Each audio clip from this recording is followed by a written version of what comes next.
Ce soir, nous avons choisi un thème, nouvelle mobilité et nouvelles énergies. Et nous avons pour animer cette soirée là, un certain nombre de personnes tout à fait remarquables que vous découvrirez donc au fur et à mesure par différentes interventions. Nous devions avoir Fanny Molena représentant la société Chadazegas qui s'occupe de biogaz. Malheureusement, elle a eu un problème personnel qui l'a empêché de venir. Donc, on organisera une autre soirée, ce thème est trop important, spécifiquement sur la biomasse, mais bon, après la semaine prochaine. Donc, nous démarrerons avec Valérie Bouillon-Delporte. Valérie travaille chez Michelin. J'avais eu le plaisir de la connaître quand elle était dans mon équipe. Et depuis, elle a poursuivi avec beaucoup de dynamisme toutes ses actions. Et elle est également présidente de Hydrogène Europe. Voilà, donc ça va nous permettre tout de suite un regard extrêmement intéressant sur ce sujet de l'hydrogène.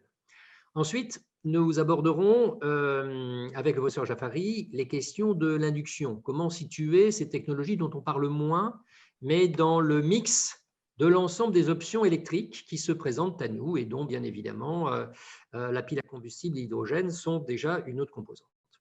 Nous avons également Didier Malga. Didier Malga, vous le connaissez certainement. Il est le champion, c'est notre champion d'Auvergne, champion du monde des rallyes électriques. Et il aura ce soir un rôle tout à fait particulier qui est justement de parler de manière très concrète, cette fois, non pas de la production, non pas des aspects économiques, etc., mais de la réalité de l'usage de ces produits et finalement de la qualité d'utilisation de ces différentes options. Et puis, nous avons la chance d'avoir Nicolas Beaumont qui vient aussi de chez Michelin, qui est directeur du développement et des mobilités durables, qui nous fait le grand honneur d'être avec nous ce soir.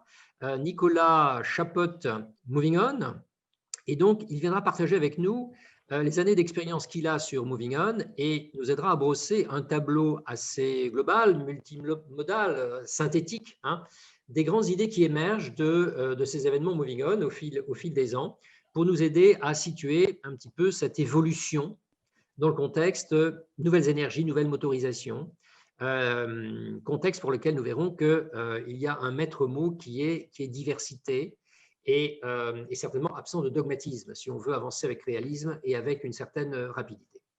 Alors, avant de laisser la parole à Valérie, je voudrais repréciser un certain nombre de choses, ne serait-ce que pour qu'on soit bien en ligne avec ce qu'on va appeler finalement les énergies alternatives. Ce dont nous voulons parler, et je vous ai dit, on fera une session spéciale sur la biomasse, ce sont ces énergies qui ne sont pas les énergies fossiles. Voilà. Bon, alors dans le cadre du transport, c'est assez simple en termes d'énergie fossile, puisqu'on utilise essentiellement du pétrole, plus de 95%, un petit peu de gaz naturel, en particulier dans les applications urbaines, ou dans certains pays comme la Hollande, comme le Brésil, comme l'Italie. Voilà, donc on va essayer de parler de ces énergies qui ne sont pas fossiles. Alors, quelles sont-elles? Elles sont précisément tout ce qui nous rapproche de l'univers électrique. Si on n'utilise pas d'énergie fossile, qu'est-ce qu'on peut utiliser? On peut utiliser toutes les grandes forces qui existent sur la planète, c'est-à-dire le soleil, le vent, l'eau, la géothermie avec le magma, etc. Voilà, toutes ces forces. La beauté, c'est que tout ça, on sait le transformer en électricité et qu'à partir de cette électricité, on peut faire différentes choses. Soit l'injecter directement sur un moteur électrique, c'est globalement ce qu'on fait avec les systèmes des caténaires. Vous avez tous voyagé dans des trains électriques, voilà, dans le tram. C'est assez simple, c'est du direct. Après, il y a la solution des batteries. On stocke cette électricité dans des batteries et puis on la réutilise en fonction du besoin, là encore toujours pour un moteur électrique. Ou alors, avec cette électricité, on peut électrolyser de l'eau et récupérer de l'hydrogène. Cet hydrogène non carboné ou très faiblement carboné, nous allons dire, puis on verra que du zéro carbone, ça n'existe pas, très faiblement carboné, eh bien cet hydrogène, on peut l'utiliser dans des piles à combustible, là encore pour alimenter un moteur électrique. Toutes ces solutions font partie des options électriques et on parle à ce moment-là de véhicules électriques. On peut aussi utiliser donc des systèmes comme la convection, et justement, ce sera tout l'intérêt de l'intervention d'Alain de nous faire ça. Voilà, donc ça, il y a une filière électrique. Et puis, il y a une autre filière qui est celle, effectivement, de l'utilisation globalement de la biomasse. Avec cette biomasse, on peut faire plein de choses. On peut faire des agrocarburants. C'est ceux qu'on connaît, hein. C'est ce qu'on trouve dans les alcools qui sont aujourd'hui introduits dans les essences. On peut faire des biodiesels, ce qui est aussi le cas aujourd'hui. On peut faire de l'hydrogène. On peut faire du biogaz. Voilà, différentes options. Et avec ces matériaux, on peut soit les mettre dans des moteurs thermiques, et à ce moment-là, on va alimenter effectivement des véhicules thermiques, soit avec cet hydrogène, et c'est là où on commence à avoir des ponts.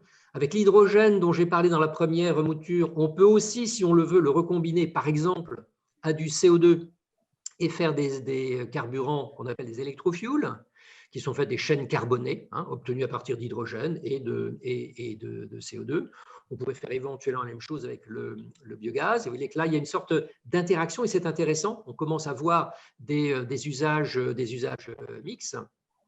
Voilà. Et puis, bien évidemment, il y a tous les usages mixtes qui sont opérables dans le cadre des technologies hybrides, où cette fois, on a deux moteurs, hein, un moteur électrique, scénario numéro 1, un moteur thermique, tel qu'on a, scénario 2. Et dans cette famille des véhicules hybrides, on peut faire à peu près ce que l'on veut, en donnant un poids respectif à l'une ou l'autre de ces motorisations en fonction des puissances que l'on donne aux unes aux autres. On peut les utiliser sélectivement, on peut les utiliser en même temps. Voilà, on a un choix merveilleux, extrêmement varié.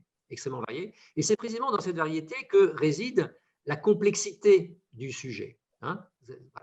Et c'est ce sur quoi on voudrait focaliser aujourd'hui, notre soirée, pour bien montrer que finalement, cette opportunité extraordinaire que nous avons de jouer sur plusieurs registres est en même temps un élément de complexité pour les décideurs. Vers quoi va-t-on, hein? Vers quoi va-t-on?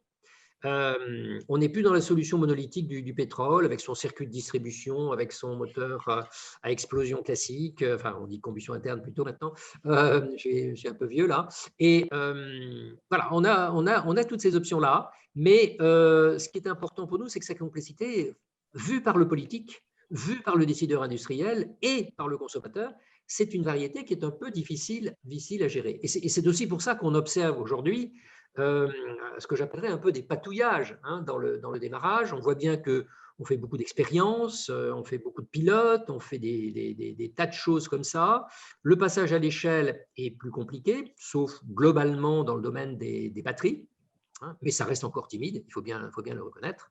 Voilà. Et donc, la soirée va essayer de nous apporter des éclairages là-dessus. On ne fera pas le tour de tout, mais on va amorcer, en sachant que, comme vous le savez, l'ambition d'Orbimob est de montrer que sur le territoire de Clermont-Auvergne, nous avons des acteurs de tout premier plan, une grande expertise, et il faut en profiter, et que c'est précisément parce que nous avons cette expertise et que nous choisissons un terrain, que nous voulons être un terrain d'excellence, celui des mobilités territoriales durables, c'est-à-dire qu'on ne s'intéresse pas forcément aux grandes villes, on s'adresse aux villes moyennes, aux petites villes et aux mobilités à la fois personnes et biens qui doivent exister entre ces villes moyennes, ces petites villes et les bourgades, etc. Voilà, la réalité de circulation des personnes et des biens que connaît l'immense majorité du monde, hein. Je le dis bien parce que quand on nous dit qu'en 2050, 70% de la population mondiale sera dans des villes, c'est vrai,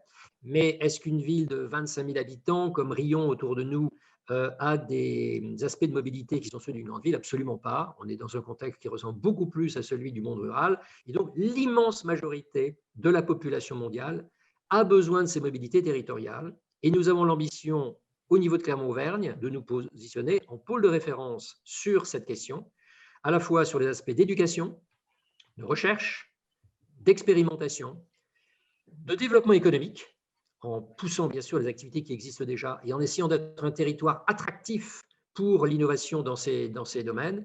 Et le cinquième élément majeur, sans lequel il n'y a pas de succès, c'est celui de la mobilisation des citoyens. Voilà, donc tout ce cycle d'introduction, je vais allumer ma lumière parce que je crois que ça pixelise, on m'a expliqué que quand on avait passé des lumières, ça pixelisait. Voilà, j'espère que je redeviens normal. On est dans ce cycle de conférences qui est là pour aider justement les acteurs du territoire à prendre conscience que nous avons là des expertises tout à fait notables, que si nous les focalisons, si nous les accélérons, si nous développons donc des ambitions collectives un petit peu sur elles, nous avons toutes les chances, au regard de ce qui se passe dans le monde, en coopérant davantage d'ailleurs avec les grands partenariats internationaux qui existent, on peut devenir très rapidement un pôle d'excellence. C'est le pari que l'on fait, et vous verrez demain soir dans le lancement officiel que nous donnerons d'Orbimob, après cette semaine d'orientation assez académique que nous avons prise, vous verrez que demain, tous les acteurs sont réunis, la région, la préfecture, le rectorat, l'université, etc., les entreprises, bien évidemment. Je vais parler de la métropole, évidemment, Clermont-Auvergne, d'autres collectivités territoriales, et puis des associations. Voilà, on est en phase de rassembler toutes ces personnes, toutes ces énergies, autour d'une ambition collective au service des personnes. Voilà, je crois que c'est ça qui est très, très, très important.